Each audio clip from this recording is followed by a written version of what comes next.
Hoy, 27 de noviembre, en Interfaz, la Universidad Nacional Autónoma de México pone especial atención a la alimentación como parte de un buen desarrollo del cerebro. No dejes de ver las investigaciones sobre este tema en nuestro reportaje del día.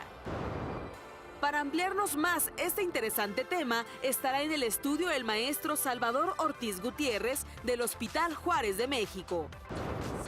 Conoce a una profesora que enseña programación a los niños de Finlandia de manera divertida. Nuestro compañero Emanuel Morales nos presenta un reportaje sobre un robot que enseña matemáticas. Conoce el libro sobre cosmología Arrugas en el tiempo del físico ganador del premio Nobel George Smoot y Kay Davidson. También nos acompañará en el estudio el escritor Humberto Chávez Mayol, quien nos hablará de la importancia de la educación artística. Y se lleva a cabo la Expo Carlos Mérida. No dejes de ver nuestra nota al respecto. Quédate en tu lugar porque estás a punto de conectarte con lo mejor de la información en educación. Esto es Interfaz.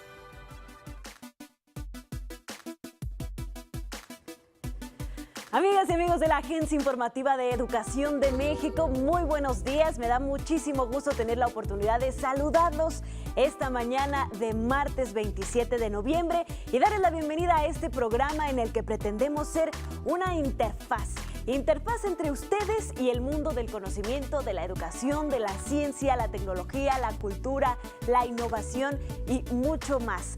Hoy es un día muy especial, no está aquí con nosotros porque tiene otros asuntos, pero Omar Cepeda, el director de la agencia y co-conductor de este programa, pues cumple años, así que de parte de todo este equipo le deseamos un muy feliz cumpleaños.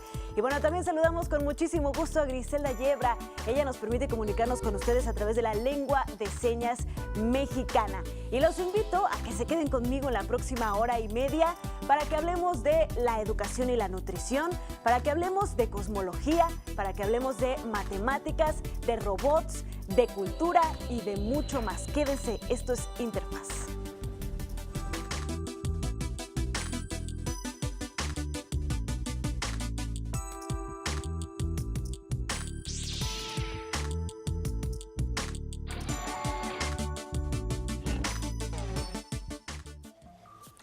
Dicen que somos lo que comemos, y es que los nutrientes que damos a nuestro cuerpo afectan directamente a todos nuestros procesos fisiológicos, incluyendo, por supuesto, el buen desarrollo y funcionamiento del cerebro y con él, por supuesto, el rendimiento académico. De acuerdo con datos publicados por la Organización de las Naciones Unidas para la Educación, la Ciencia y la Cultura, la UNESCO, la malnutrición debería ser considerada como un factor que amenaza el futuro educativo de los niños de todas las edades y que debería preocupar a las autoridades de salud pública, de nutrición y de educación. El elevado porcentaje de malnutrición entre los niños pequeños tiene graves repercusiones en su desarrollo, pues esos primeros años de la vida son fundamentales para su crecimiento. Las aptitudes y actitudes básicas se forjan en la primera infancia. Además, en ese periodo del desarrollo hay una gran demanda de energía para satisfacer las necesidades biológicas y sociales de crecimiento y maduración. Desafortunadamente, el contexto socioeconómico de la malnutrición también es muy relevante, pues los niños que sufren de esta condición pertenecen generalmente a las familias con niveles más bajos de ingresos y de educación dentro de la comunidad. Este contexto ambiental puede acentuar los efectos perjudiciales de las carencias nutricionales y viceversa. Y aunque el bajo rendimiento escolar se atribuye generalmente no solo a la nutrición, sino también a una combinación de factores psicosociales, hay estudios como los realizados en la Universidad de Alberta en Canadá que han concluido que los niños que tienen una mejor alimentación compuesta por adecuadas porciones de frutas, vegetales, proteína, fibra y otros alimentos complementarios son menos propensos a desaprobar un examen de conocimientos, es decir, a reprobar los exámenes. Y este círculo de la buena nutrición o de la mala nutrición también se cierra en la escuela. La Organización de las Naciones Unidas para la Alimentación y la Agricultura, la FAO, reconoce que las escuelas son un entorno ideal para contribuir a la nutrición y el desarrollo infantil y juvenil. Promover una mejora de la dieta y la nutrición a través de las escuelas puede generar beneficios en materia de salud y bienestar que se extienden además más allá de las aulas y pueden alcanzar hasta los hogares y las comunidades más necesitadas del mundo. Así es como una adecuada alimentación es fundamental en los procesos de aprendizaje y los especialistas de la Universidad Nacional Autónoma de México están impulsando varias investigaciones para analizar la dieta de los mexicanos y así ofrecer mejores alternativas para favorecer los procesos cognitivos. Este es nuestro reportaje del día.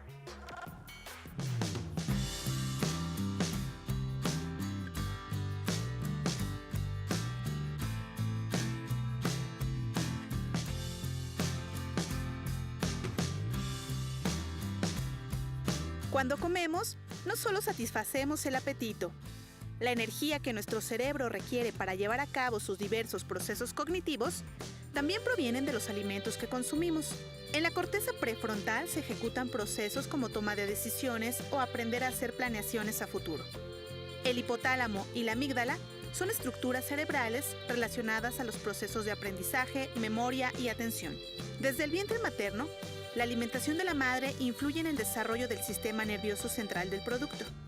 Y es hasta alrededor de los 2 años cuando se han consolidado las sinapsis requeridas. La doctora Mónica Méndez Díaz, investigadora de la Facultad de Medicina de la Universidad Nacional Autónoma de México, refiere que los procesos cognitivos están muy relacionados con las proteínas que los proveen de energía. Para que tengamos un buen proceso cognitivo es necesario que el cerebro esté bien construido con base en todos estos alimentos que nos van a dar, voy a decirlo ayer, la parte fundamental, la unidad de una proteína que son los aminoácidos, que nos van a ayudar a construir eficientemente este cerebro, que nos van a permitir que la forma en que se comunica, que es a través de sinapsis, sea la correcta. ¿De qué alimentos obtenemos los nutrientes para nuestro cerebro? La académica universitaria explica que están incluidos en la pirámide nutricional que todos conocemos. Principalmente son proteínas de cualquier fuente. Yo voy a decir que por ciertas conocimiento antropológico prefiero que sean de origen animal, ya sea pescados, carne roja o carne blanca de pollo, por ejemplo, o puede ser incluso la de puerco que está tan satanizada, pero que es muy buena, son buenas fuentes de proteínas, el huevo y obviamente pues los lácteos, ¿no? Y después un aporte muy importante de otras vitaminas y minerales que son también indispensables que vienen de los vegetales y de las frutas. Alimentos ricos en omega 3, en hierro y zinc son imprescindibles para el ser humano y particularmente para infantes y jóvenes en edad escolar. Estos aceites omega 3 que hoy se han puesto tan de moda son muy importantes para el correcto funcionamiento del cerebro. Entonces, ¿estos de dónde los obtenemos? Pues de algunas fuentes, como el salmón, por ejemplo, es riquísimo en este tipo de lípidos, de sustancias lipídicas, y algunos otros alimentos como son las nueces, los cacahuates. Por el contrario, alimentos procesados, altos en grasa o azúcar, pueden estar asociados a un estado de inflamación del hipocampo que está relacionado a la memoria a corto plazo, debido a que provocan alteraciones bioquímicas y estructurales significativas. ¿Qué ocurre cuando no comemos estos nutrientes, no? En realidad, el efecto no es inmediato. Se toma tiempo ver cuál es el efecto sobre el proceso cognitivo. Pero hay algunos alimentos que sí nos pueden afectar de manera inmediata y que lo podemos notar, ¿no? Por ejemplo, en el caso de los carbohidratos, lo que va a ocurrir es que esa gran cantidad de carbohidratos van a incrementar la concentración de glucosa en sangre. Y esa concentración de glucosa en sangre se va a detectar en nuestro cerebro y va a apagar el sistema de nuestro cerebro que nos dice que no debemos estar en vigilia, sino más bien en reposo. La investigadora enfatiza la importancia que en el desayuno se incluyan proteínas y se disminuyan los carbohidratos, pues a pesar de que son una fuente de energía, esta es momentánea y en poco tiempo provocará en los estudiantes estados de somnolencia o cansancio que impiden la concentración. Recordemos que una buena alimentación influye considerablemente en los procesos de aprendizaje.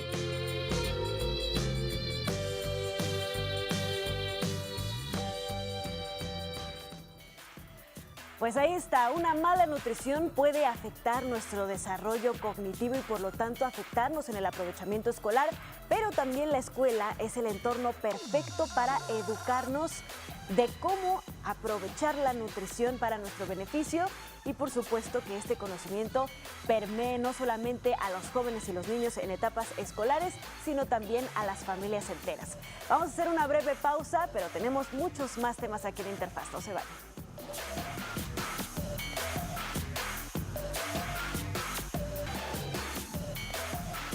Gracias por seguir con nosotros en Interfaz. Le invitamos a conocer ahora la historia de Linda. Ella es una profesora finlandesa que impulsa proyectos de programación para generar en los niños el interés por la ciencia de una manera lúdica. Recordemos que dicen que la programación es el lenguaje del futuro y quienes no sepan programar en un futuro muy cercano serán considerados incluso analfabetas. Linda Liukas es una profesora de programación en Finlandia que se ha propuesto un objetivo en la vida: enseñar a los niños y las niñas que programar puede ser divertido. Todo comenzó cuando era más joven. En ese entonces, Linda se sumergió en el mundo de la programación para poder plasmar sus emociones y pensamientos. La programación para ella es principalmente una herramienta de expresión. My personal journey into the world of programming and technology started at the tender age of 14. I had this mad teenage crush on an older man. And the older man in question just happened to be the then Vice President of the United States, Mr. Al Gore. And I did what every single teenage girl would want to do. I wanted to somehow express all of this love. So I built him a website. It's over here. Parte de la idea de que todos somos programadores por naturaleza, pues existen muchas habilidades que se utilizan en la programación y que practicamos diariamente. When I was conjugating French irregular verbs, I was actually practicing my pattern recognition skills. And when I was excited about knitting, I actually was following a sequence of symbolic commands that included loops inside of them, and that Bernard Russell's lifelong quest to find an exact language between English and mathematics found its home inside of a computer. I was a programmer, but no one knew it. Sin embargo, vio que a menudo la falta de información provocaba que los padres hicieran verla como algo difícil o aburrido para sus hijos. Así fue como se propuso enseñar a los niños de una forma sencilla lo fácil que es la programación y preparar su mente con las habilidades necesarias para esto. La idea surgió mientras aprendía un lenguaje de programación de código abierto llamado Ruby. Y cada que tenía un problema para entender un principio, dibujaba una pequeña niña pelirroja y se preguntaba a sí misma, ¿cómo lo explicaría Ruby? De esta manera llevó a Ruby a un libro para niños que les explicaría el mundo mágico de la tecnología. Sin los fondos necesarios para sacarlos a la venta, inició una campaña de financiación donde en un mes superó la meta y tuvo muchos encargos por adelantado. Desde entonces ha publicado una serie de libros llamados Hola Ruby, donde por medio de pequeñas historias o ejercicios explica conceptos básicos de tecnología y programación. In Ruby's world, you learn technology through play. And for instance, computers are really good at repeating stuff. So the way Ruby would teach loops goes like this. This is Ruby's favorite dance move. It goes clap, clap, stomp, stomp, clap, clap, and jump. And you learn counter loops by repeating that 4 times. And you learn while loops by repeating that sequence.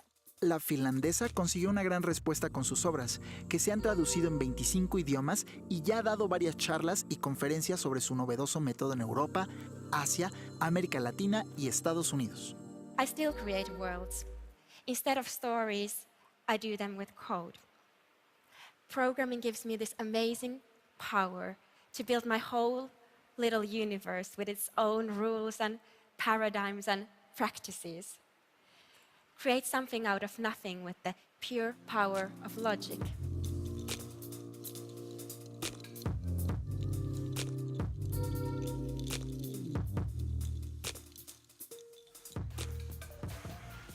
Bueno, como el método de esta investigadora, de esta maestra finlandesa, existen muchas otras opciones para aprender a programar, incluso impulsadas por las grandes compañías de tecnología del mundo como Google o Facebook, así que vale la pena acercarse a este mundo. Y en otros temas, aunque también de tecnología, un investigador mexicano en la Universidad de Toronto está trabajando con un modelo de prótesis llamado biorretroalimentación. Este busca ofrecer una mejor calidad de vida a las personas que carecen de alguna extremidad. Recordemos que se cree que el futuro estará marcado por la biotecnología. Como estudiante de doctorado, Rafael Escamilla Núñez realiza investigación en el Hospital de Rehabilitación para Niños Holland Bloorview y desarrolla prótesis para personas que han perdido las piernas. Desarrollamos prótesis y también dispositivos de asistencia que les permitan mejorar su calidad de vida y también acelerar usando estos dispositivos de asistencia la rehabilitación. Sin embargo, la historia de Rafael comenzó en México y a lo largo de su preparación académica descubrió paso a paso que ayudar a otras personas a caminar era su propósito. La licenciatura la hice en el Instituto Politécnico Nacional, específicamente en el CIME Zacatenco, en el departamento de control y automatización, así se llama la carrera. De ahí terminé, me fui a hacer la maestría al CIMBESTAB, igual en Ciudad de México, y el departamento del que estoy se llama Control Automático. A pesar de que sus primeras experiencias laborales las desarrolló en la industria automotriz, decidió virar hacia un área distinta.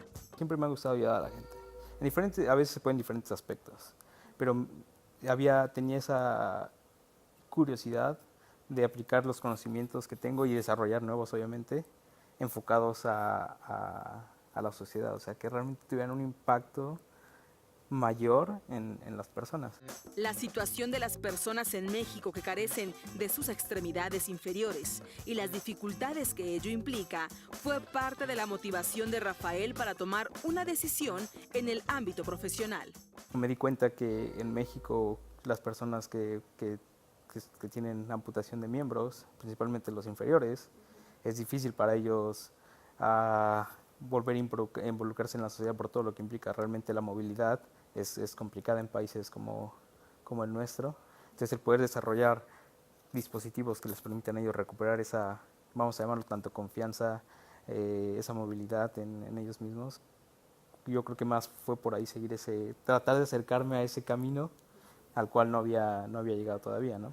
La técnica que Rafael utiliza en su trabajo en investigación es conocida como biorretroalimentación o biofeedback. ¿Qué significa esto? Mides en tiempo real diferentes parámetros cuando la persona está caminando. Nosotros tenemos un sistema que tiene diferentes sensores en el pie, ¿okay? Sensores tanto de presión como acelerómetros. Entonces con eso identificamos eventos específicos durante la marcha, que esto es cuando tú apoyas el talón y cuando despegas el pie del piso, ¿no? Con estos dos eventos puedes determinar cuándo tu pie está en contacto con el piso y cuándo va en el aire.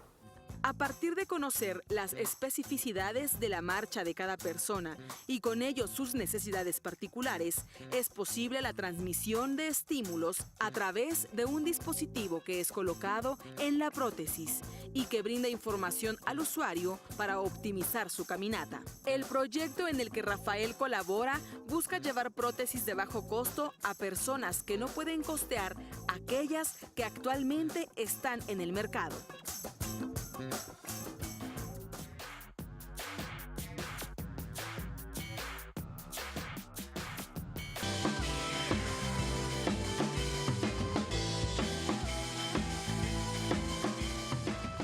Y bueno, afortunadamente una de las grandes bondades de este siglo XXI y de la vorágine de la tecnología en la que estamos envueltos es que el conocimiento y la educación no tiene fronteras y por eso ahora nos vamos a enlazar con Eduardo García Álvarez, quien colabora en la misión de Canadá de la Unión Europea, está en Bruselas, allá en Bélgica.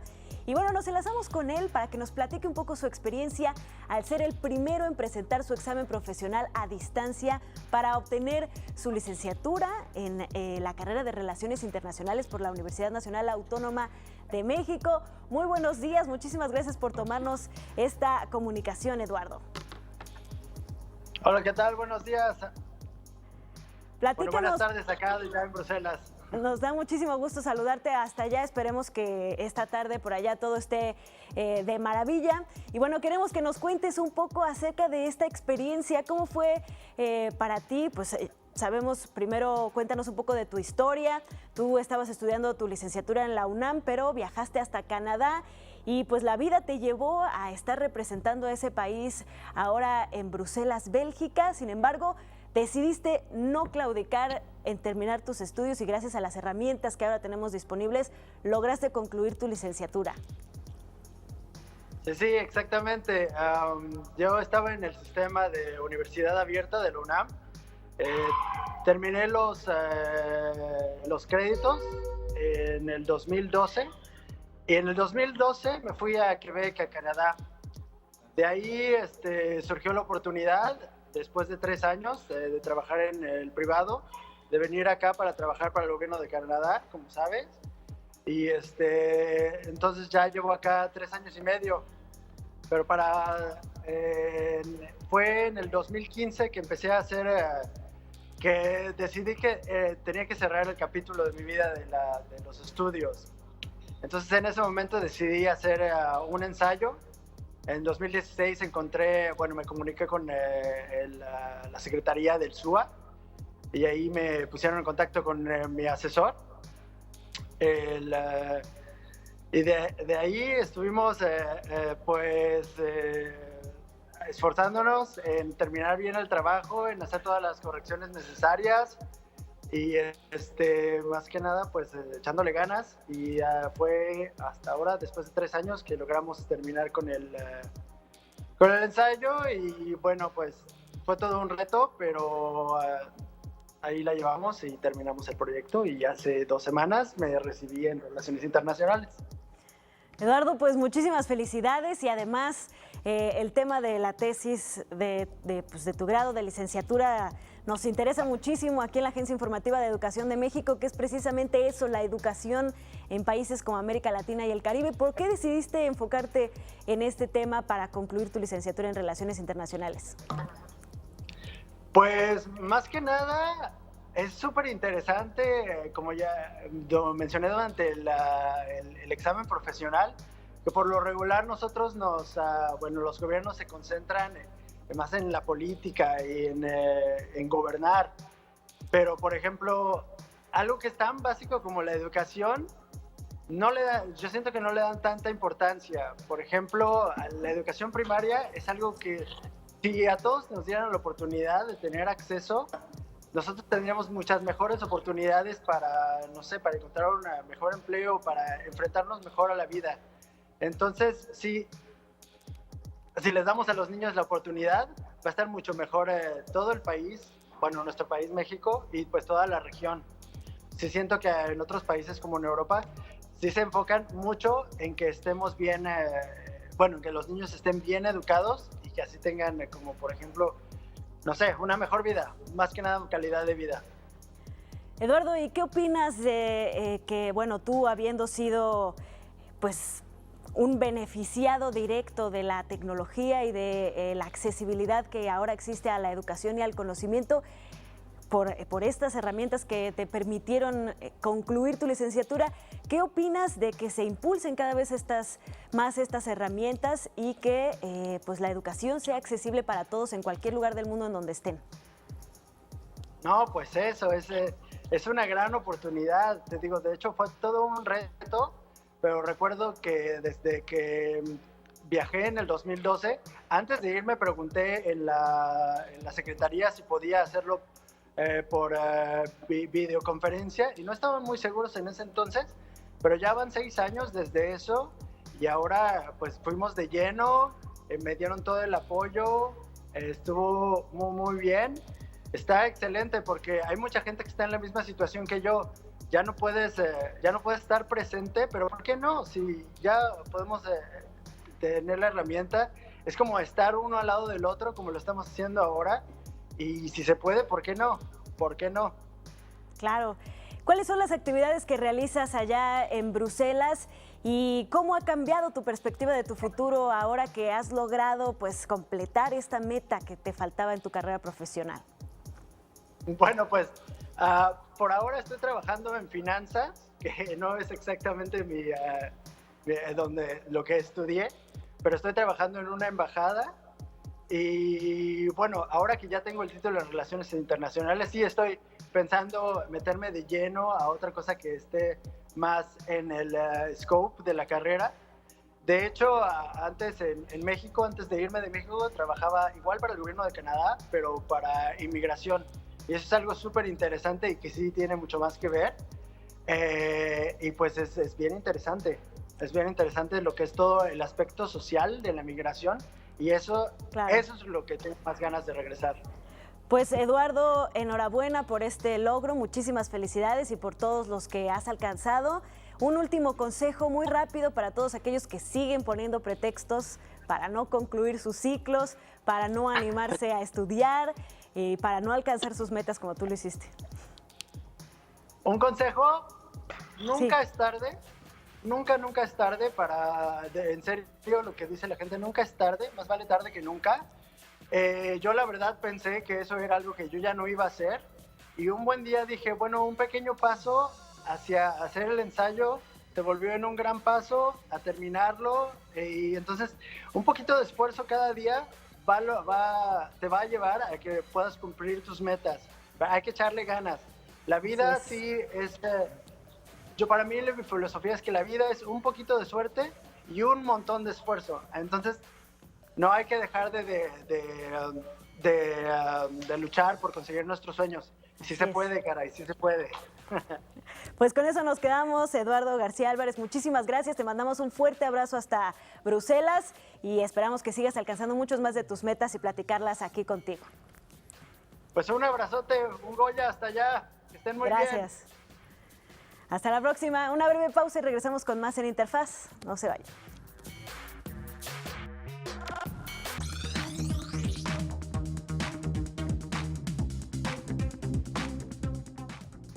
Y bueno, ya saben que aquí en Interfaz nos encanta viajar por el mundo a través de la experiencia de los estudiantes, de los académicos que nos cuentan cómo es pues el ir a cursar parte de sus estudios, de su vida académica, de su vida profesional en otro lugar del mundo. Ya viajamos hasta Bruselas, Bélgica, y ahora nos vamos a ir hasta Nantes, Francia, gracias a la experiencia de Alan Andrés Puente Castellanos. Él es estudiante de la Escuela Superior de Ingeniería y Arquitectura del Instituto Politécnico Nacional. Alan, bienvenido, muchísimas gracias por estar con nosotros.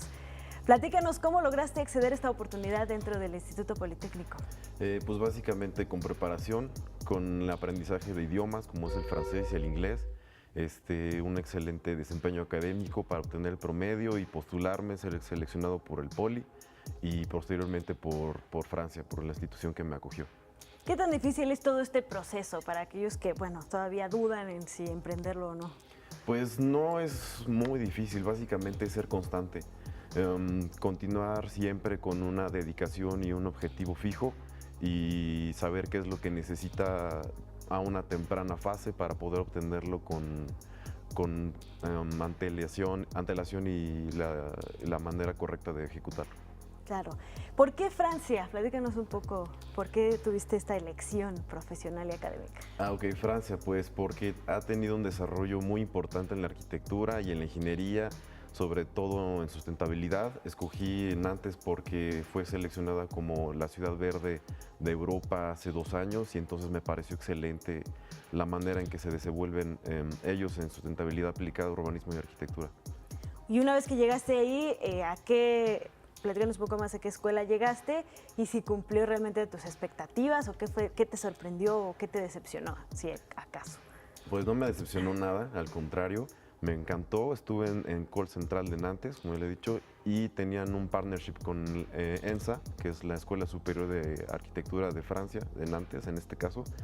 Y pues me encantó que tuvieran este convenio entre ingeniería y arquitectura porque aprendí sobre planeación urbana, sobre ingeniería y sustentabilidad, ingeniería ambiental, algo que no había visto como tal en mi universidad en México y pues muy contento de lo que aprendí. Y precisamente en ese sentido, Alan, ¿cómo ves la comparación entre el Instituto Politécnico Nacional en este caso y la universidad en Francia a la que tuviste oportunidad de asistir? Pues tienen cierta paridad en algunos objetivos. Obviamente, pues el arquitecto, como en un modelo de formación, tiene el mismo objetivo, que es construir y darle a la sociedad algo bueno. Pero en este caso, el Call Central de Nantes, que es de ingeniería, se enfocó más hacia aprovechar medios que tenemos hacia la arquitectura, como es ingeniero arquitecto en mi carrera en México. Pero en este caso en Francia, pues fue aprovechar todo el avance y el apoyo económico que ellos tienen, sobre todo en esta Unión Europea, para desarrollar más cosas que en México no podemos conocer. Bueno, este tipo de oportunidades, pues obviamente a todos nos suenan fabulosas, todos quisiéramos tener pues la opción de poder optar por una de estas pues becas o apoyos para poder ir a otro país a cursar parte de nuestros estudios, pero también requiere o también nos impone importantísimos retos. ¿Cuáles crees que fueron los principales retos que tuviste que vencer para completar esta etapa? Pues en México fue someterme a estudios de lengua francesa. Estudié en CENLEX, obviamente en Politécnico, me formó bastante bien, me certificaron. Me tomó aproximadamente entre 4 y 5 años obtener el nivel de idioma para poderme ir, y sobre todo nunca desertar ni bajar la guardia en cuestión de promedio y desempeño académico, porque eso es lo que prácticamente fue a aplicar allá, y para darles una buena imagen a los franceses y a los europeos, compañeros alemanes, hindús, italianos que tuve la oportunidad de conocer en la escuela y como amigos. Claro, y ya en Francia, porque bueno, esto implica no solamente hablar francés, sino comunicarte con maestros, hasta con el de la panadería, ¿no? Es todo Claro. un reto, aprender a vivir en un contexto completamente diferente, adaptarte a comida, clima. ¿Cuáles fueron los principales retos que enfrentaste ya estando allá? Ok, como decías, el idioma, porque en la parte donde yo viví en Nantes fue en el norte de Francia, que está céntricamente al lado de París, entonces el acento del norte de Francia es el más pesado, porque viene de los bretones y de los galos, entonces es el francés más puro y el menos comprensible, es muy rápido, muy burgués. Y pues en el sur de Francia se habla un poquito más mezclado entre los españoles y los italianos. Y me costó sí trabajo hablar el francés porque no me entendían, yo tampoco les entendía, entonces siempre fue este reto constante. Y en cuanto a adaptación, en cuanto a pues imponerte un reto personal que es contra ti mismo y superarlo. Claro, pues enfocarme y enfrentarme a los nuevos cambios de mi vida, que fue integrarme a Nantes y a la universidad. Pues el modelo de trabajo pues sí es un poquito diferente, es más, bueno, lo sentí un poco más pesado, porque normalmente en México es como te dejan muchos proyectos y tareas constantes, y aquí era una continua formación de clases y al final era solamente un examen o una presentación ante una clase, por ejemplo, de planeación urbana que tuve, que fue ante la Delegación de Planeación Urbana de Nantes. Entonces pues era un reto, y pues eso fue lo diferente, que fue algo no meramente académico sino profesional ya de alguna manera. ¿Y cómo cambió tu perspectiva de tu futuro después de haber tenido esta experiencia? Pues básicamente me dejó con una sed de querer regresar, obviamente, a Francia o Italia. Ahora mi reto es aprender italiano o alemán, y pues querer obtener una maestría completa, porque solamente cursé un semestre de maestría, y pues quedarme a vivir ahí y poderle enseñar mucho a otros países de mi cultura y de que los mexicanos tenemos mucha potencia en todo el mundo. ¿Qué consejo le darías a los jóvenes que te están viendo y que todavía no se animan a completar este proceso? Pues que tengan muy fijo lo que quieren y que nunca bajen la guardia. Esto es un proceso que en efecto no es fácil, pero no imposible. Y tiene muchas satisfacciones, y una de ellas es poder regresar y contarlo y devolverle un poco al país de tanto que nos ha dado, sobre todo en mi caso, que yo he recibido mucho de Politécnico, y poder pues poner el nombre de México en alto. Pues muy bien, Alan, muchísimas gracias por haber venido a compartirnos tu experiencia. Te deseamos muchísimo éxito en tus próximos proyectos y ojalá pronto estés aquí contándonos de otro. Claro, gracias. Te vemos pronto. Vamos a hacer otra breve pausa y regresamos con más temas en Interfaz. No se vayan.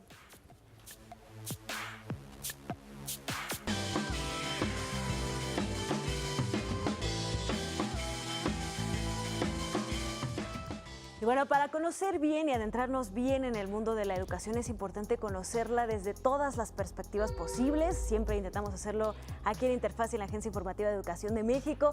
Y esta mañana estamos muy felices de que nos acompañe en el estudio el escritor Humberto Chávez Mayol.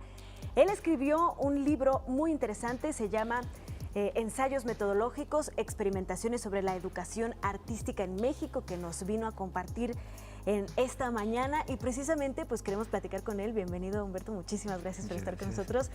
Sobre pues obviamente esta publicación, pero primero que nada la relevancia de la educación artística y las diferentes metodologías en esta educación.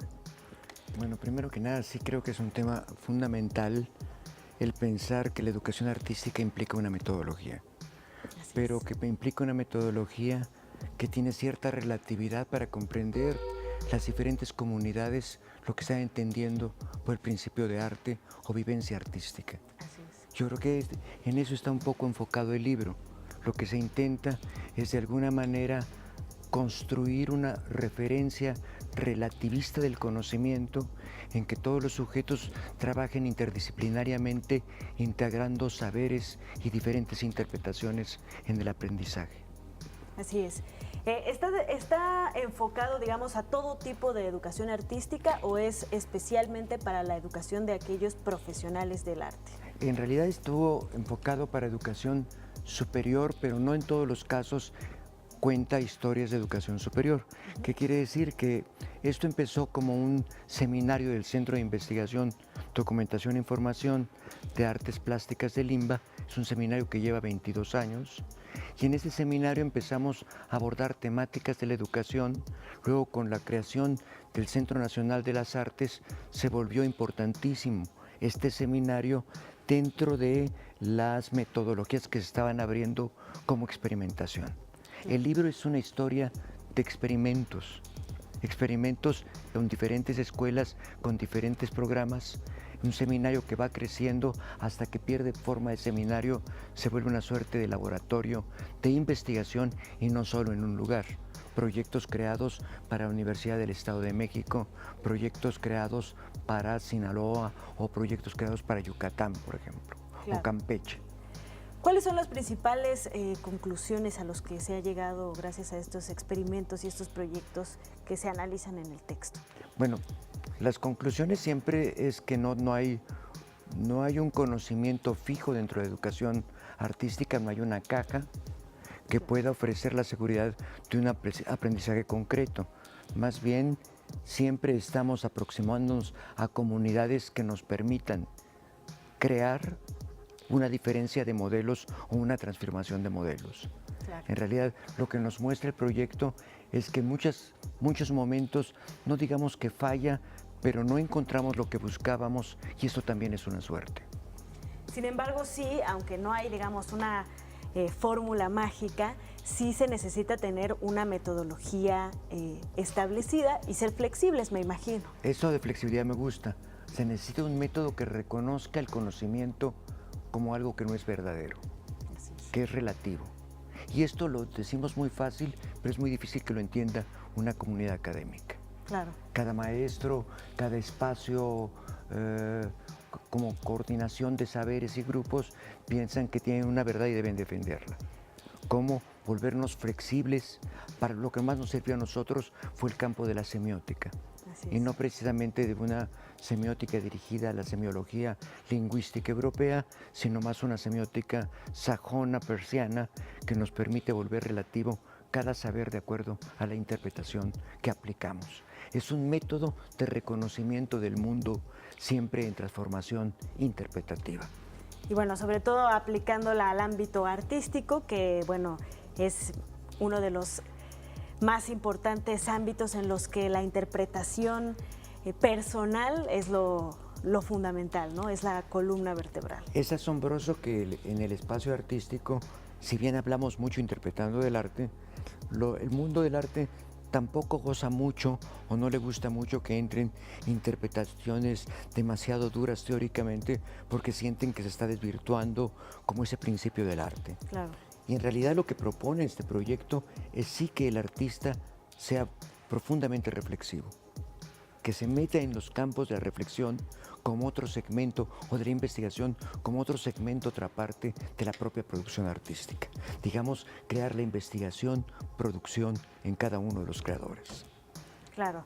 No sé si podría muy brevemente relatarnos, para que el auditorio nos entienda un poco mejor de qué estamos hablando, alguna de las experiencias que se analizan en este texto. Bueno, no sé si son como experiencias muy amplias. Primero, como decía, se crea un seminario donde diferentes profesores y coordinadores de escuelas estuvieron interesados en ver si podían aplicar un método relativista a la construcción de un plan de estudios. Por ejemplo, en la Escuela de Artes del Estado de México. Ellos hace ya bastantes años decidieron que tenían que hacer esta transformación. Creamos seminarios con los profesores, se reestructuró todo de acuerdo con dimensiones sintácticas, semántico-pragmáticas que lentamente fueron comprendiendo los profesores, y desde ahí se hizo una nueva maquinaria interpretativa de las artes. Ese es un ejemplo de un modelo que empezó ya hace décadas y que sigue funcionando. Muy bien. Pues, ¿cómo pueden las personas acercarse a este texto para conocerlo más a fondo? Yo creo que es un texto que va a ser promovido por el Instituto Nacional de Bellas Artes. Yo creo que en cualquiera de las librerías donde llega Publicaciones de Bellas Artes estará. Acaba de salir, es por eso que no sé muy bien para dónde va. No, perfecto. Pues Humberto Chávez Mayor, muchísimas gracias por haber venido a compartirnos un poco acerca de esta investigación tan interesante que pues finalmente quedó plasmada en este texto. Ojalá y muy pronto lo tengamos por aquí para seguir platicando del fascinante mundo del aprendizaje dentro del mundo del arte.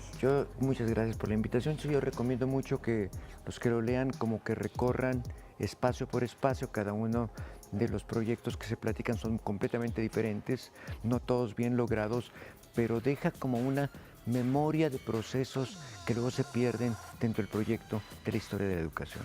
Así es, pues es importantísimo ese apunte para quienes deseen acercarse a este texto. Le agradecemos mucho y lo esperamos muy pronto por aquí en el estudio de Interfaz. Gracias. Hacemos una breve pausa y regresamos con más temas. No se vayan.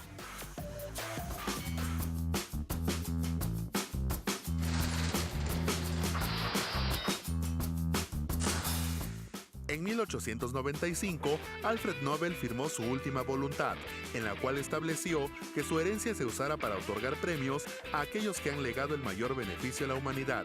Los galardonados que él designó se negaron a hacer lo que había pedido en su testamento. Pasaron 5 años para que el primer premio Nobel se otorgara en 1901.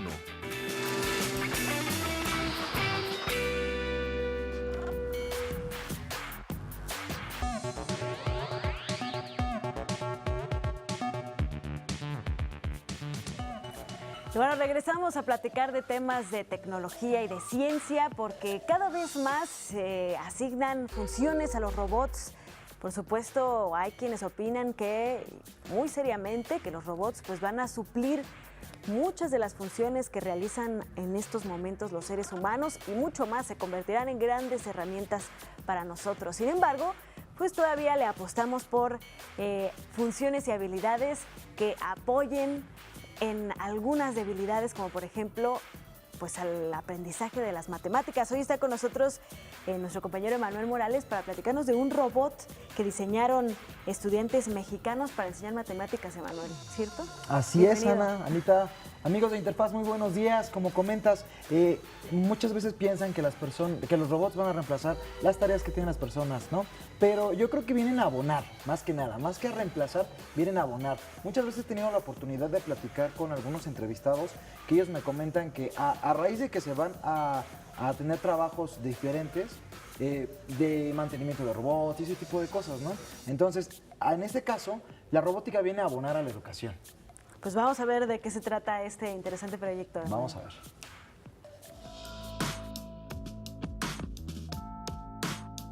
Las matemáticas son una ciencia exacta. Son la base de varias disciplinas, de ahí la importancia de estudiarlas. Algunos alumnos, principalmente de educación básica, las consideran un tanto complicadas.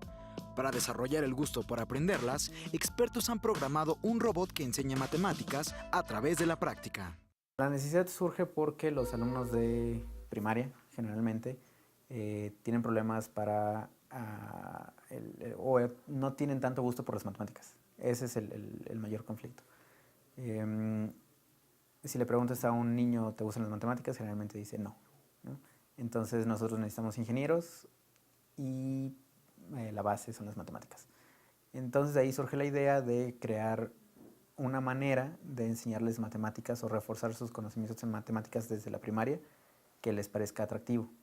Este robot permite que los alumnos refuercen sus conocimientos en clase a través de talleres extracurriculares que se aplican en escuelas primarias. Una vez adquirido el conocimiento en la clase, ellos llegan a su taller o a una práctica de la clase y leen un texto en donde se les dan instrucciones, ¿no?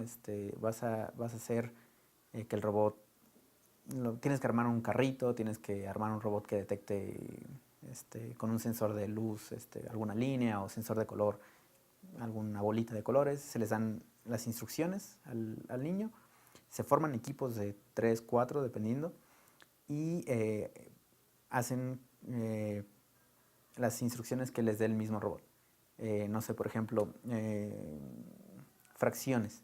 Entonces la práctica consiste en detectar colores. Esos colores tienen un valor.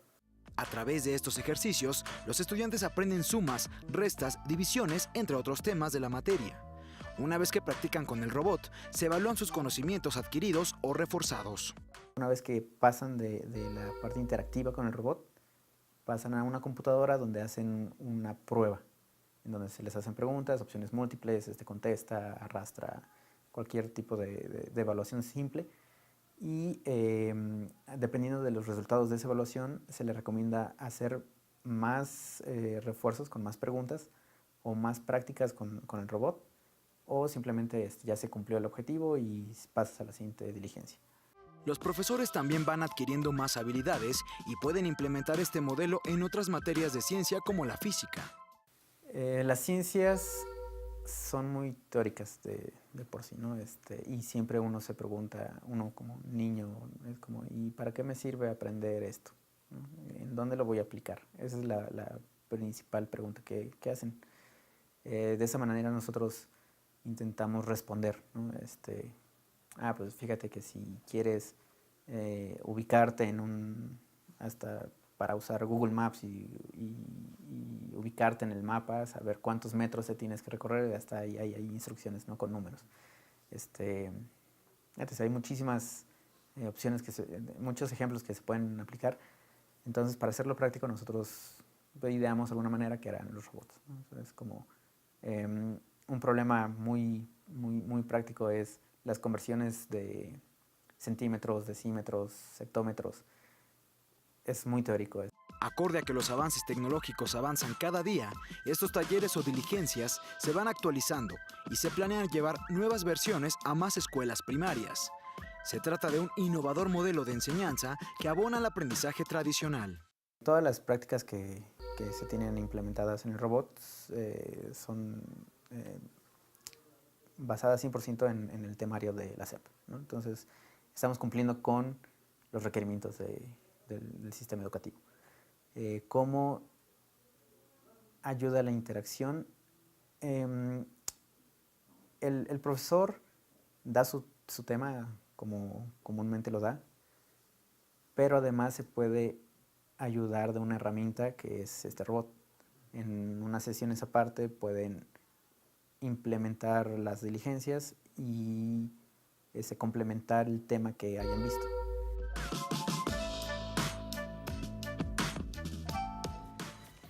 Pues es muy interesante cómo están utilizando esta tecnología estos jóvenes para abonar al aprendizaje de las matemáticas, una asignatura tan difícil para los mexicanos, ¿no, Emanuel? Sí, realmente en la educación primaria muchas veces los niños no se interesan tanto por las matemáticas, sino ya es más a niveles bachilleratos, a niveles ya más adelante. En el nivel básico casi no se interesan los niños por las matemáticas. Entonces, ¿cómo hacer esta materia más interesante a los niños? Pues a través de un robot, que ahorita pues es lo de hoy, ¿no?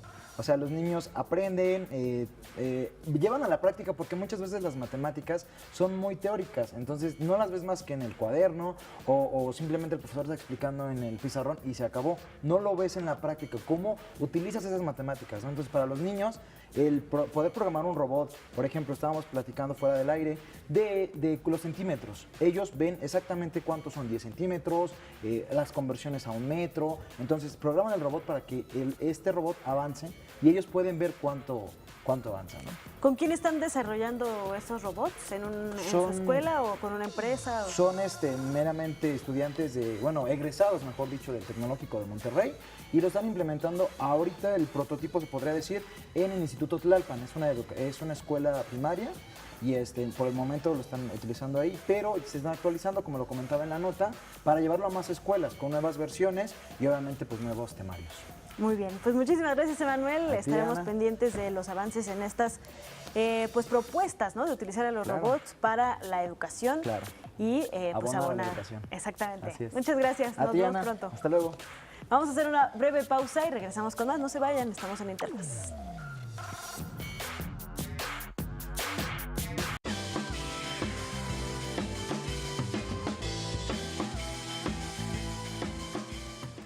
Qué bueno que siguen con nosotros en Interfaz. Espero que nos estén acompañando desde el inicio del programa, porque hoy iniciamos con un tema muy relevante, este programa, y se trata de la relación que existe entre la alimentación que pueden tener nuestros niños y jóvenes y el buen rendimiento escolar. Y bueno, hemos visto que hay pues varias caras de esta problemática. Por un lado está la desnutrición que sufren muchos estratos sociales en los países en vías de desarrollo, que afecta directamente a su rendimiento escolar y a su desarrollo completo. Y bueno, por el otro está cómo la escuela es un lugar importante, un centro importante para también educar acerca de la buena alimentación. Y bueno, en países como el nuestro, en el que tenemos muchos diferentes contrastes, tenemos ambos problemas. Tenemos por un lado poblaciones con desnutrición, pero también México es el país número 1 en obesidad infantil y también ocupa los primeros lugares en la obesidad adulta, y esto por supuesto que debe de tener un efecto muy relevante dentro del aprovechamiento escolar, del desarrollo cognitivo. Y bueno, para platicar un poco más acerca de este tema, nos acompaña hoy en el estudio Salvador Ortiz Gutiérrez. Él es maestro en ciencias y está adscrito a la Clínica de Obesidad y Trastornos Metabólicos del Hospital Juárez de México. Muy buenos días, doctor. Muchísimas gracias por estar con nosotros. Buenos días, Ana Cristina, y gracias por la invitación. Pues platíquenos, ¿cuáles son los problemas relacionados con la nutrición más frecuentes que ven ustedes ahí en el Hospital Juárez de México? Bueno, justo como lo acabas de decir tú, tenemos en México especialmente estas características de tanto problemas de desnutrición todavía, aunque podríamos pensar que ya es un problema resuelto, aún seguimos viendo casos de niños que tienen esta problemática. Dependerá mucho de su contexto y evidentemente cuando están hospitalizados por los padecimientos que tengan, también esto los lleva a generar el problema de desnutrición. Y por otra parte tenemos muy frecuentemente los casos ya de obesidad que están incrementando cada vez más. Tenemos niños más pequeños con pesos más grandes para lo que ellos deberían estar pesando. ¿Qué tan agudo es este problema, doctor? Díganos algunas cifras que nos hagan despertar ante este problema tan importante. Ok, bueno, justo como tú lo mencionaste también en la introducción, México ocupa los primeros lugares, el primero o segundo, depende de con qué criterios lo estemos evaluando, en los niveles de sobrepeso y obesidad en población infantil. Entonces, nosotros en el hospital pues sí recibimos a mucha población en términos generales, y sí, yo creo que aproximadamente un 60% de la población ya tiene este problema de sobrepeso, obesidad, dependerá del rango, y en la población 60% de la población, hablando de la población en general, incluyendo adultos, quiero decir, 60% de la población con obesidad en México. Sobrepeso u obesidad. Sobrepeso u obesidad. Exactamente. Y ya hablando específicamente de los niños, el rango es un poquito menor, los que vemos nosotros ahí en el hospital, pero sí, lo que estamos notando es que cada vez más, cuando revisamos algunos datos del hospital, sí tenemos un aumento importante de los casos de niños con sobrepeso y obesidad, y también esto está llevando a que los niños presenten ciertas enfermedades que antes se pensaban que eran solo de la edad adulta, como la diabetes, la hipertensión, y ahora las estamos viendo en ellos. ¿Cuáles son las principales causas que ustedes han identificado de esta situación? Bueno, Es una situación muy compleja hablar tanto sobre peso y obesidad en la edad adulta, pero en los niños también. Lo que hemos identificado es que es un problema que no se puede abordar de forma aislada, es decir, desde una sola visión. Es por eso que nosotros tenemos en la clínica del hospital un equipo interdisciplinario que busca atender todas estas variables que aquejan o que están ahí para el desarrollo del problema. Hay casos de que podremos centrarnos que es un problema de alimentación, pero también hay otros casos que tienen detrás una situación familiar importante, tal vez los padres no están tan al pendiente, hay una situación de desintegración, incluso violencia, el acceso a los alimentos. Pensamos que a lo mejor tenemos acceso a frutas y verduras, pero no en todos los casos es real. Entonces son muchas variables, no es una sola, y por supuesto la baja actividad física que tenemos actualmente. ¿Cómo logran ustedes hacer un diagnóstico adecuado de todos estos factores para darle atención a cada uno de ellos y canalizar a los menores con los especialistas adecuados? Bueno, en este sentido, un menor en términos generales que debe tener su evaluación periódicamente con el pediatra, y el pediatra ya detectará si hay un problema de peso, hay una situación que se tenga que analizar o que estudiar. Una vez que se detecta pues debe ser el niño canalizado con el especialista pertinente, pero como tú lo acabas de decir, no hay como una fórmula de decir estos son los pasos a seguir para identificar todo lo que se está relacionando con el problema del peso del menor. Claro. Habrá que hacer un análisis más profundo, tener preguntas muy detalladas, una historia clínica que escarbe en todas las relaciones que tiene el niño, incluso la parte social, incluso la parte escolar, para tratar de detectar estas situaciones que en muchos de los casos pues no es posible en todos detectar realmente todo lo que está pasando. Claro. Y doctor, metiendo a la ecuación obviamente la educación, que bueno, pues como lo mencioné un poco, es digamos que un elemento circular o que cierra un ciclo. ¿Cómo ven ustedes que afecta? Porque pues, se habla mucho de la desnutrición y cómo esto afecta a pues, los procesos cognitivos, al buen aprovechamiento escolar, incluso al desarrollo del cerebro. Sin embargo, ¿qué efectos tiene la obesidad sobre, por ejemplo, este tipo de aspectos? Y cómo ustedes también abonan para que las escuelas y los centros educativos propicien una pues buena alimentación para que se deje de presentar este problema. Claro. Bueno, el punto medular, creo yo, son dos cuestiones. En la parte de la relación de la alimentación y en la actividad escolar, es que el niño debe ir a la escuela siempre desayunado en casa y que debe tener una lonchera saludable, ¿no? Que incluya ciertos alimentos que le proveen energía. El problema de sobrepeso y obesidad que tenemos en niños específicamente está más relacionado con un consumo de alimentos que nosotros llamamos densamente energéticos, que quiere decir que en poca cantidad tengo muchas calorías, y principalmente esas calorías son de azúcares simples, que no me van a proveer mucho más que mucha energía, pero si yo no la utilizo, es decir, si no me muevo, esa energía se va a acumular en forma de grasa. Entonces tenemos a los menores que a lo mejor van al recreo y tienen su lunch en donde hay un jugo de estos comerciales de la marca que ustedes quieran, que tienen mucho azúcar, aunque nosotros pensamos que tiene guayaba, tiene naranja, no, aunque sea un jugo de hecho natural, es mucho azúcar, claro. Y luego a lo mejor tenemos ahí por unas galletitas, un pastelito, unas frituras que me aportan grasa, pero también me aportan azúcar. Entonces por ahí viene el problema de que tengo una gran cantidad de azúcar y, como ya lo decía hace un momento, si no me muevo lo suficiente, pues se desarrolla el problema. ¿Qué pasa cuando yo como una gran cantidad de azúcar? El azúcar nos provee energía, eso es verdad, pero de una manera muy rápida, sobre todo la que viene de este tipo de alimentos que nosotros llamamos azúcar simple. Es azúcar que va a ser picos muy altos a nivel de sangre y que va a estar disponible en ese momento en niveles muy muy altos que yo no lo voy a utilizar, pero después va a venir un descenso. Y doctor, entonces, para que nos diga cuáles más o menos son los alimentos que sí deberían ir en esa lonchera, vamos a hacer una breve pausa y regresamos para concluir con esto. No se vayan, seguimos con esta interesante charla aquí en Interfaz.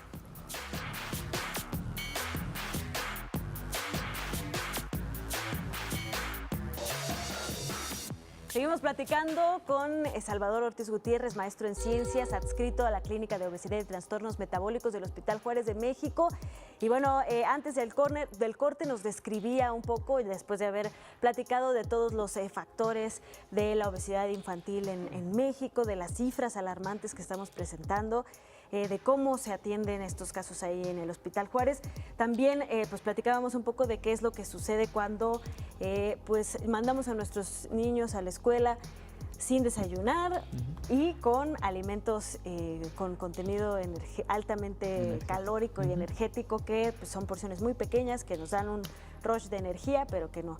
¿Cuáles son los alimentos que sí, doctor? Ya nada más para concluir básicamente nosotros recomendamos que en la lonchera de un niño siempre se incluyan vegetales, frutas o verduras, siempre debe de haber. La fuente de hidratación debe ser siempre agua simple, ningún juguito, aunque sea un juguito natural o Tetra Pak o lo que sea, no debe ser incluido, ni siquiera estas lechitas saborizadas, muchas veces pensamos, ni siquiera estas aguas que son transparentes pero con sabor. Exactamente, tienen sabor, pero no tienen mucho azúcar también. Entonces, agua natural, simple, potable, eso es todo. Y que tengan una fuente de carbohidratos complejos, que puede ser un cereal con pan integral, por ejemplo, pienso en un sándwich, y una proteína también puede ser ahí una opción de jamón, si queremos pensar algo muy tradicional, pero podemos tener otro tipo de alternativas, como pueden ser semillas, como pueden ser nueces, leguminosas, que también nos van a proveer tanto carbohidratos como proteína. Muy bien. Rápidamente, una página o un contacto donde las personas puedan dirigirse para tener más información sobre estos temas. Bueno, pues pueden entrar a la página del Hospital Juárez, ahí hay una liga que los llevará a la parte de la clínica de obesidad, aunque sí quiero hacer la aclaración que en la parte de niños específicamente nosotros recibimos a partir de los 16 años de edad por el enfoque que tiene la clínica del tratamiento quirúrgico, que no está recomendado para menores de ese año. Claro, muy bien, pero bueno, ahí pueden encontrar una primera orientación para ir buscando las alternativas para ayudar a los más pequeños de la casa. Pues muchísimas gracias, doctor Salvador Ortiz Gutiérrez. Esperamos muy pronto nos vuelva a acompañar aquí para hablar de estos importantísimos temas. Así es.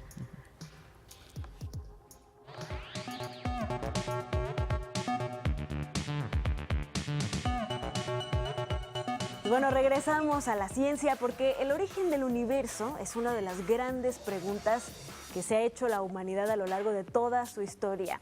Y para los entusiastas de estos temas, un libro se acerca, un libro de cabecera que no nos puede faltar en la colección, se llama Arrugas en el Tiempo, que gracias a la importancia de sus aportaciones acaba de ser reeditado con importantes aportaciones mexicanas y pues que fue escrito por el Premio Nobel de Física George Smoot, el creador nada menos que del Big Bang.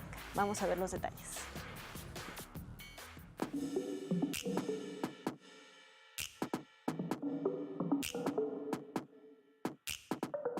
Algunas de las constantes interrogantes del hombre han sido el principio de su aparición, descubrir los secretos que celosamente guarda el universo y quizá el más grande de los misterios, el origen de todo.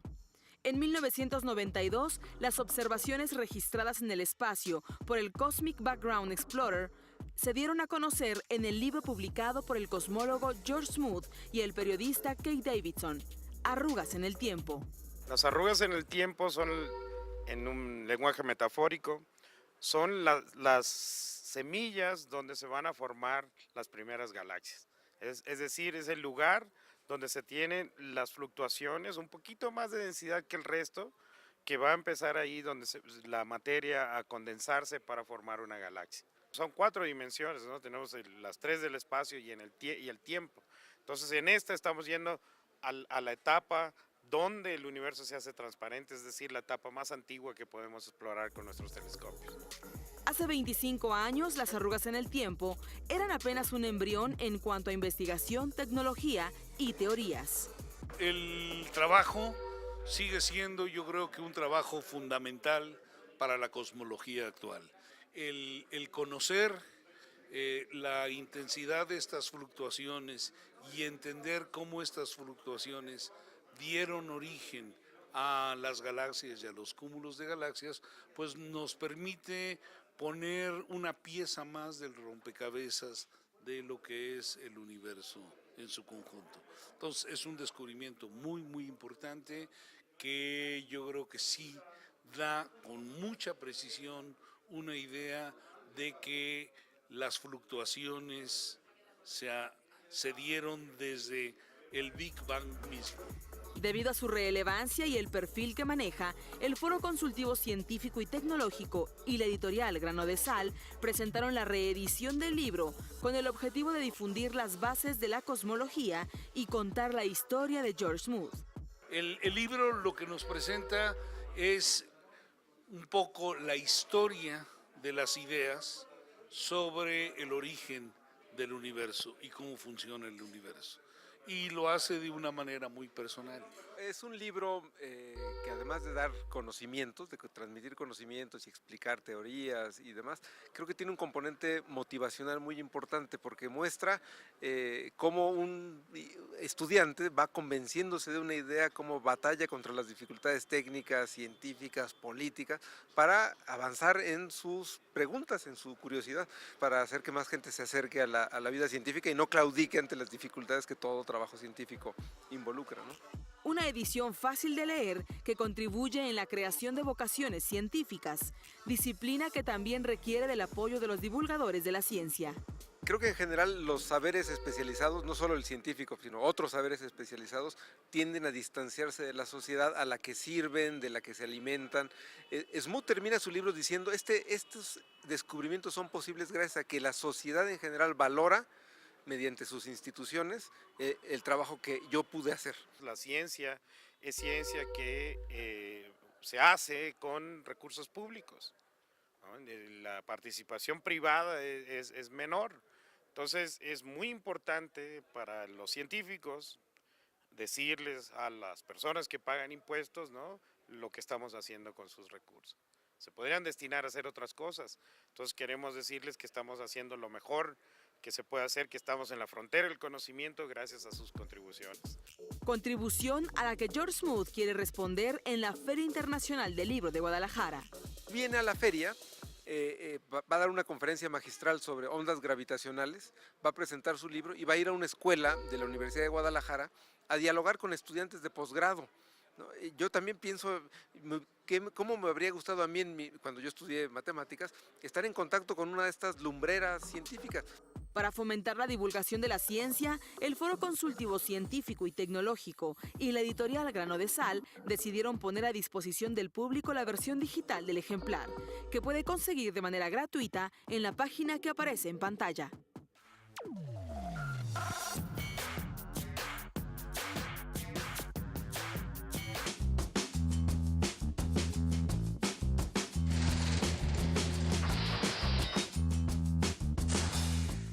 En 1911 se eleva a precepto constitucional el principio de no reelección, que prohíbe la reelección del presidente y vicepresidente de la República Mexicana.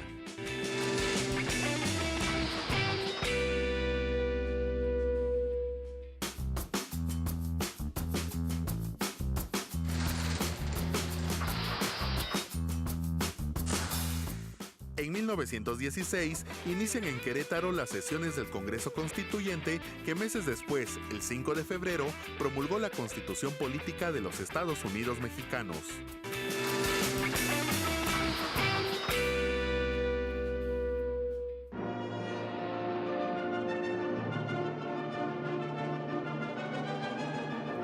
Y bueno, hoy para despedir el programa vamos a hablar de una de las exposiciones más importantes que pues se están exhibiendo en estos momentos en la Ciudad de México, precisamente en el Museo Nacional de Arte, ahí en Tacuba 8, en el Centro Histórico. Y hemos platicado mucho de esta exposición aquí en Interfaz. Tuvimos a la directora del MUNAL, Sara Vaz, platicándonos acerca de ella.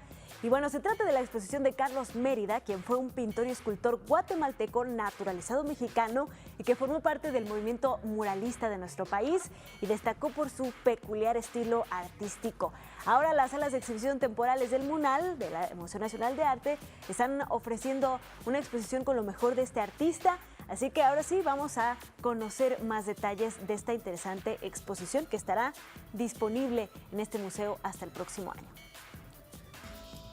La ciudad de Guatemala lo vio nacer el 2 de diciembre de 1891. Es considerado uno de los principales exponentes de arte plástico de Guatemala. En 1919 llegó a la Ciudad de México el artista Carlos Mérida y cambia su residencia a la capital, dejando un gran legado en nuestro país.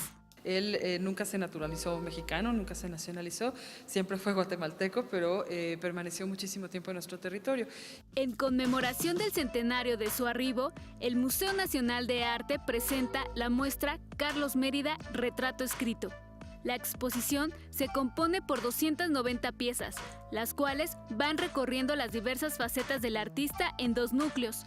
El primero, denominado diseño, nos lleva de la mano a conocer su incursión en las artes escénicas. Tenemos una parte muy interesante dedicada a su labor como escenógrafo. Él fue el primer director de la primera escuela de danza que hubo en México, Escuela Nacional de Danza, y su hija, Ana, estuvo dedicada prácticamente en cuerpo y alma a la danza, justamente. Entonces él fue diseñador tanto de vestuario como de escenografías. Esta área se compone de vestuario, de algunas piezas dancísticas, ilustraciones de publicaciones de libros y revistas, portafolios de serigrafías y litografías, donde sus principales temas se encuentran relacionados con la mítica maya.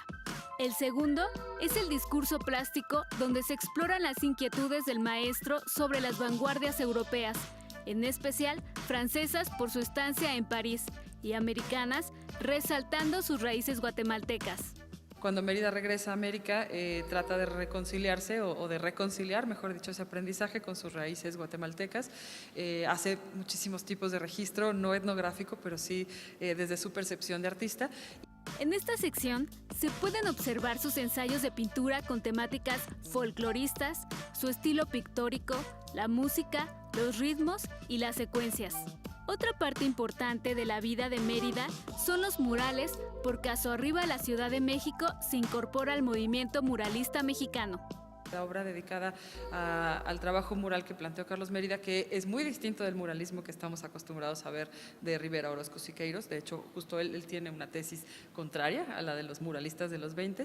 Así es que cerramos con una obra ya tardía, una obra de los 60, que se compone de varios paneles laqueados, que es muy, muy bonita y que tiene la finalidad de integrarse a la arquitectura. La exposición hace un recorrido guiado que permite transitar entre su vida personal, sus afinidades artísticas y el proceso creativo del maestro. Los invitamos a todos a ver esta exposición de Carlos Mérida, Retrato Escrito. La exposición va a estar disponible para el público hasta el mes de marzo del año 2019 y la entrada es gratuita para todos los maestros, estudiantes con credencial, adultos mayores y para todo público en domingo, así es que no se la pueden perder. Asimismo, la muestra está acompañada con un programa académico conformado de conferencias, ciclo de cine, visitas guiadas y un seminario especializado. Así terminamos una emisión más de Interfaz. Muchísimas gracias a Griselda Yebra por habernos ayudado a comunicarnos con ustedes a través de la lengua de señas mexicana. Los esperamos aquí mañana para hacer su interfaz con el mundo del conocimiento y la educación.